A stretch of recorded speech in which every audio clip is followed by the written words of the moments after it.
Хүндтэй үргийг хүч инээмсэглэх. Чухамдаа жинхэнэ Монгол эмэгтэй нь үргэлжийн мөнхөд инээмсэглэн үзэсгэлэн гоо байвал цохино. Ямар ч гай зовлон гарц хохирол тохиолдсон ч ууралсан бухимдсан үедээ ч аль болох тайван цайлган байхыг эрмэлзэж хүчүүхэнж болов үзэсгэлэн нэмэх инээмсэглэлийг нүүрэндээ тодруулж явбал Монгол эмэгтэйг сайн талаас нь бусдад таниулах боломжтой. Гэхдээ өчүүхэн төдий инээмсэглэлээс биш ширмэн тоогоог гал хийтэл айл гүтэн инээн гэсэн үг биш юм. Хэрвээ ингэж инээвэл Монгол эмэгтэйг бусдад зах замбрааг эмэгтэйгээр төсөөлөхөд хүргэнэ. Бие зөв авч явах.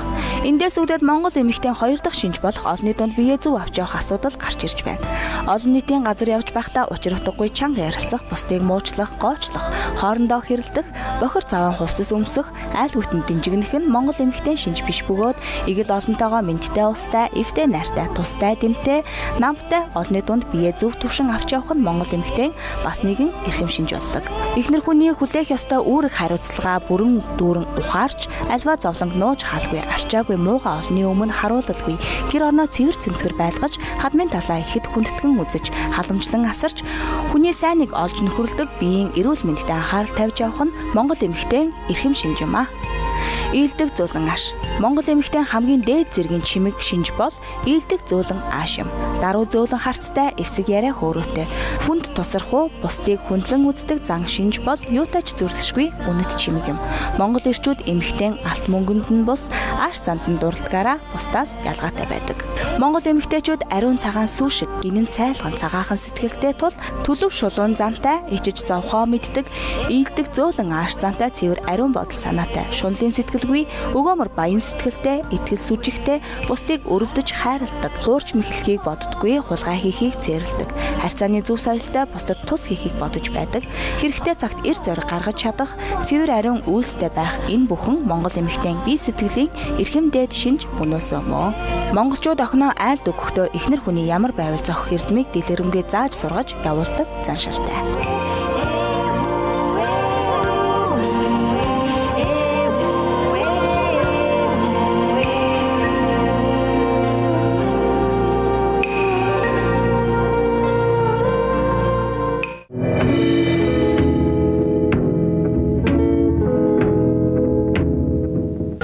Талын цэцгэрхүү хөөхөн хүүхэн болж би.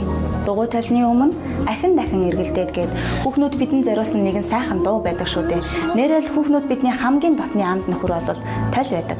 Тэгэхээр тал руу харж байгаа сайхан зүйлийг бодох юм бол тэрхүү сайхан бодсон зүйл чинь биелэх эд шидтэй байдаг юм байна. А хэрвээ муу зүйлийг бодвол мэдээч хэрэг тэр муу зүйл бас биелдэг гэн. Тэгэхээр тал гэдэг ямар их агуу далдын хүчийг агуулж байдаг юм бэ гэсэн зөвлөгөө болоод мэдээллийг үзэгч бүсгүүчүүдэд хүргэх гэж байна. Цаг тутамд толдож байдаг юм чинь бас толны талаарх тодорхой хэмжээний мэдээлэлтэй байх нь зүйтэй болов гэж бодож байна. Сая жива хүмүүс өдөр бүхэн толинд харж байхдаа өөрөө ч мэдлгүйгээр амьдралаа өөрчилж байгаагаа мэддэггүй гин. Толинд хүнд ч мэддэггүй эд шид байхаажээ. Нүрээ харсан хүн агшин зурт элдвийг бодож тэр бодол нь бодит байдал болж хуурдаг юм байна. Ер нь ганц тол биш гэрэл зураг, хөрөг зурагтайч гэсэн даалтын холбоо үүсдэг гин.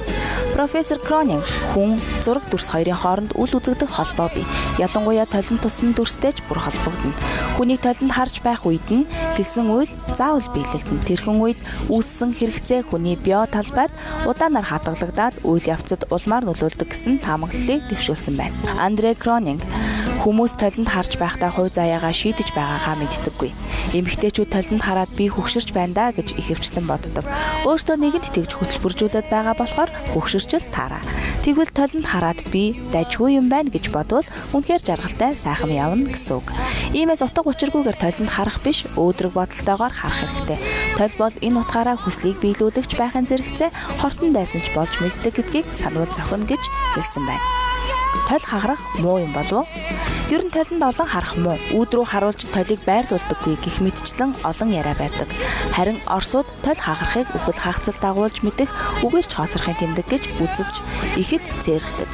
Ирж буй гай татварыг зайлуулахын тулд зүүн мөрлөөгөө эргэж харан нулимж надаас холуур өнгөрөг гэж хэлдэг. Дараа нь гэрийн шүүрээ усаар шүршиж толны хэлтэрхийг хогны хотгуур дээр биш цаасан дээр хаман авч гэрээсээ өтөр түргэн гаргаж хайдаг гин. Санаа дагаад ч юм уу зарим тохиолдолд үнэхээр гай зовлон ирхэн бий.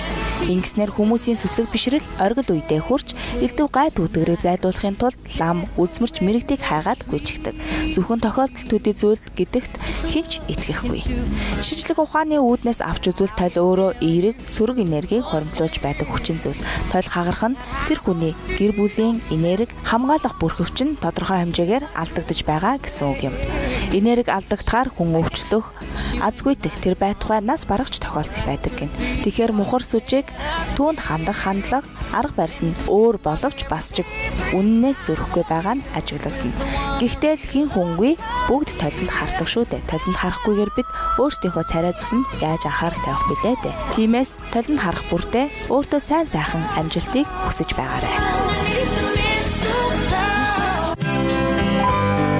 Том мөрөөдөлтэй хүн жижиг чулуунд бүдэрдэггүй.